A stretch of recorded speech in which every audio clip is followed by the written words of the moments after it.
In the summer of 1298, the fate of Scotland trembled on the edge of a sword. On the 22nd of July, near the town of Falkirk, the small and determined Scottish army stood against the most powerful military force in Britain, the army of King Edward I of England, known to history as Edward Longshanks. Only a year earlier, Scotland had tasted victory. At the Battle of Stirling Bridge, a brilliant Scottish commander named William Wallace shocked England and became the symbol of resistance.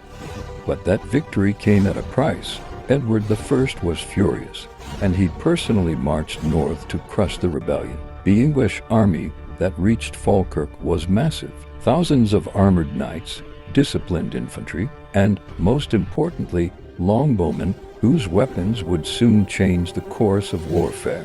Facing them was Wallace's army, smaller and poorly equipped. The Scots lacked cavalry and relied instead on defensive formations known as schiltrons, tight circles of spearmen, their long pikes pointed upward like the spines of a giant hedgehog. These formations had worked before, but Falkirk would test them like never before. As the battle began, English cavalry charged and failed. The schiltrons held firm, stopping the knights in their tracks.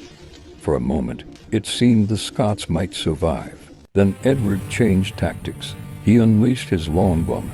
Arrow after arrow darkened the sky. The tightly packed schiltrons became deadly traps.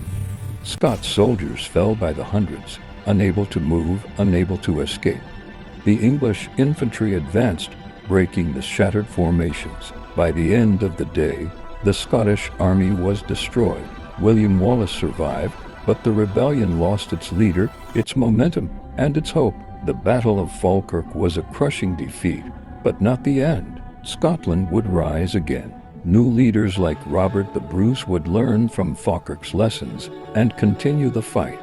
14 years later, England would face defeat at Bannockburn, proving that Scotland's spirit could never be conquered. Falkirk was not a victory, but it was a turning point in the long and bloody road to Scottish independence.